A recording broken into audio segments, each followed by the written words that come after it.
December 6, 1972. Eugene Cernan, veteran astronaut and commander of Apollo 17. He would be the last Apollo astronaut to stand on the surface of the moon. Dr. Harrison Schmitt, better known as Jack. He would be the first geologist to set foot on an alien world.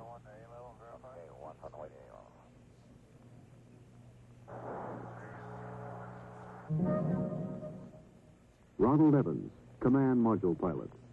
He would remain in lunar orbit, operating a battery of experiments that would take this last close look at the moon.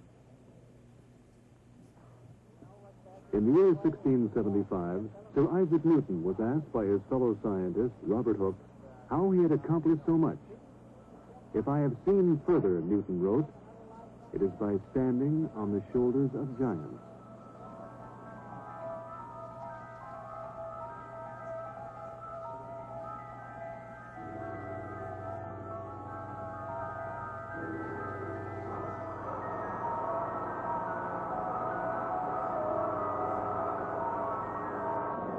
First-stage propellant tanks have been pressurized.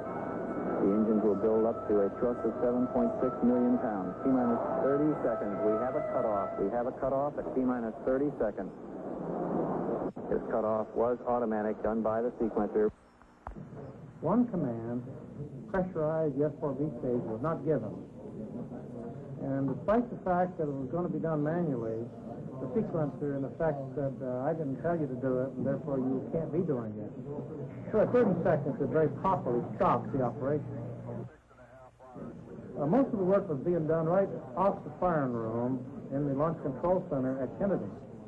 However, there was a great deal of support from the Marshall Space Flight Center, who had a comparable operational group working there with their contractors. So we concluded that we were safe, and we gave the word to jump out to one signal and proceed, which we did.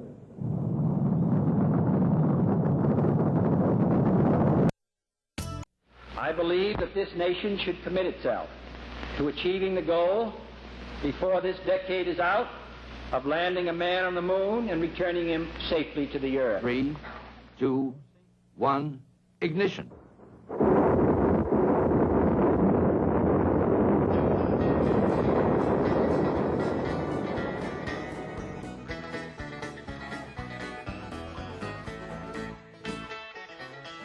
Getting a chance to meet Wernher von Braun, you know, I'd just been in a program a few months, and I met Al Shepard, John Glenn. Man, I was riding high, and I was an astronaut, and he didn't know how to spell it.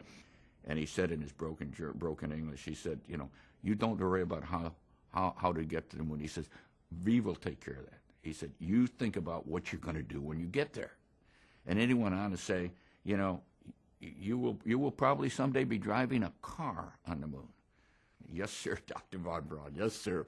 You know, yes, sir. And I was in fantasy land. I was in a science fiction world listening to this man.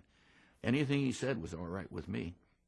The Valley of Taurus Littrow, which literally is deeper than the Grand Canyon of the Colorado out in Arizona and the desert Southwest, was selected for a variety of reasons. Probably the most important reason was it gave a huge three-dimensional view of the upper crust of the moon. Our nickname for Ron was Captain America. Well, the astronauts were all patriotic, and Ron Evans was right at the top of that list. Houston, this is America. You can breathe easier. America has arrived on station for the challenge ahead. When I got to the surface of the moon, I think one of the first things I said, as I step off at the surface at Taurus Littrow, we'd like to dedicate the first steps of Apollo 17 to all those who made it possible. We were the tip of the arrow.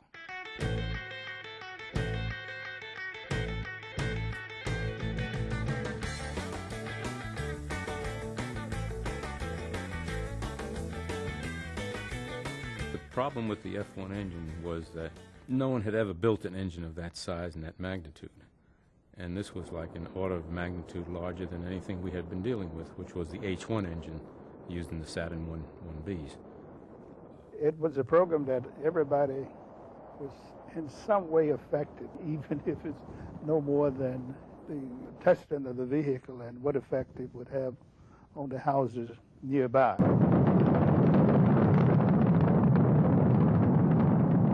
Well, the Haas played the role of retrieving the launch vehicle data, S1C, S4B, launch, second burn, and providing that data to the engineers. Well, we pretty much convinced everybody for the next one's going to be 503 or Apollo 8, okay? Can we man it? And then even on top of that, go around the moon.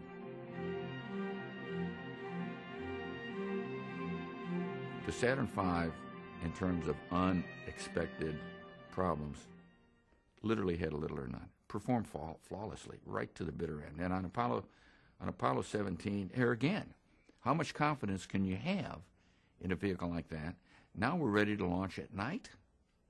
About 30 seconds with this flexing of the muscles of the Saturn V. The best analogy I can give you is it's like driving a car over, a truck over railroad ties. It's just a very heavy vibration that gradually is superseded very, very slowly by an increased in G level. And at 2 minutes and 45 seconds, we're at about 4 Gs in the Saturn V, which is a pretty good pull. But then at that point, the first stage engine shut off, you stage, and the second stage engines ignite, and you go from about 4 Gs to about a negative 1.5 Gs as the whole stack unloads briefly, and then to a plus 1.5 Gs, all in just slightly over a second. And that's probably the most dynamic part of the whole lunar mission. It's a unique, special relationship when you're in the left seat, when you're commander, when you've got the ability to not just monitor, but to fly the Saturn V.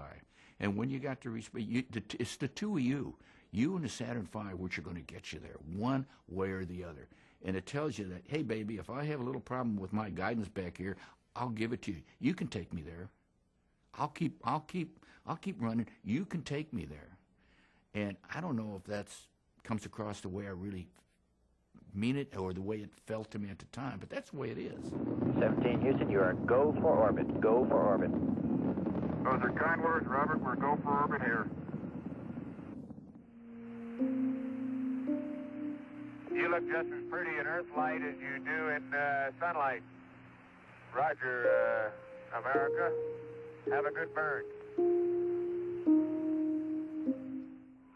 I was strolling on the moon one day in the merry, merry month of December. Now, May's the month. May, that's right. So 350 pounds for this automobile that you want as big as possible on the lunar surface, and folding that in such a way that it could be carried in a small volume of 4x4x4, and then unfolding it on the lunar surface with little or no expenditure of energy and time on the part of the astronauts. That was the technical challenges that were involved. But it would climb up grades. It would get us anywhere we wanted to go. I always, coincidentally, when you cross a set of tire tracks, you'd always look both ways just by habit to see what anything else was coming. Oh, hey! There is orange soil. Well, don't move it till I see it. It's all over. Orange! Don't move it till I see it. I've stirred it up with my feet. Hey, it is! I can see it from here. It's orange. Fantastic, sports fans. It's trench time. Jack, that is really orange. The value geologically of the rover was that it vastly extended our range of investigation. With the last 3 missions to the moon, we extended the time that we could stay on the moon significantly to where we could have 3 excursions instead of just long excursions rather than just 2 short ones. And indeed, we would not have discovered the orange soil or pyroclastic glass at Shorty Crater if we had not had the rover. We never would have gotten there. We'd never been out that far and had a chance to visit that point. And that orange soil has turned out to be probably the most significant scientific sample that was brought back from the moon. You all know that very significant discovery of some orange soil was made by Jack Schmitt. What he really doesn't know is that I had a little excess tang left over, and I dumped it out every time I went by. In spite of Ron's clumsiness with the tang, we have done something with your rockets and with your rover that is unique in the history of mankind. I think we can truly say that as a result of the Apollo exploration and the samples that we returned, and then we developed a first-order understanding of the origin and evolution of the moon. There's still a great deal of debate going on, but we can say that we have that kind of understanding. I'd like to just let what I believe history will record, that America's challenge of today has forged man's destiny of tomorrow. We're on our way, Houston. Vector grid. Ag side. Good to see you. Good to have you all back up here. It's been a good trip. Man, that Challenger's a beautiful vehicle. Ron had his chance because he now was going to do a spacewalk to retrieve a lot of the film and the cameras and the recorded information of those experiments that he was conducting while he was in lunar orbit. I remember he was out there on that umbilical, and he waved at the television camera to his kids. He said, "Hey, John, how you doing? Hi, Jimmy." That was kind of the last thing we were able to accomplish or do on that flight. And you all had to make sure that everything worked up until that time. You really did. You had to get the booster off of the ground. You've got to make sure you get on the way to the moon. All of these parts and pieces and little bitty things have got to be working before I even had a chance to get out and say hi, hon, or what have you, and do this. And that's the part that I really want to thank you for. I'm not thanking you for me being able to get out there, but I'm thanking you from the standpoint of being Americans, being proud, being able to accomplish not only Apollo 17, but any of the missions that we've sent up there. I'll tell you, I'm proud to be an American, and I know you are. I thank you. Now, the loss of Ron was unexpected, and it was a tough thing to take. He's still part of our crew. Well, Ron was was an astronaut that I think represented the mainstream of the astronauts. He came from the middle of the United States in Kansas. He went to the Navy, as so many Midwesterners do. Vietnam veteran, over 100 combat missions. And coincidentally enough, when we came back from Apollo 17, the ship that was our recovery ship was the USS Ticonderoga, the same ship, Poetic Justice for Ron. Poetic Justice, same ship that Ron had served aboard during the Vietnam War.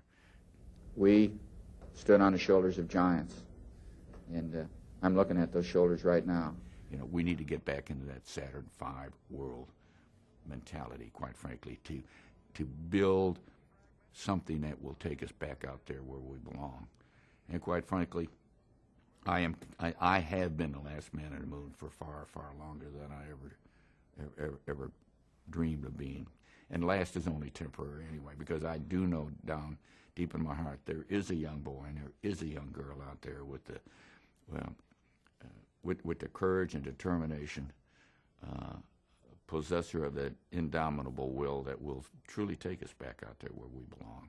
There's no question in my mind.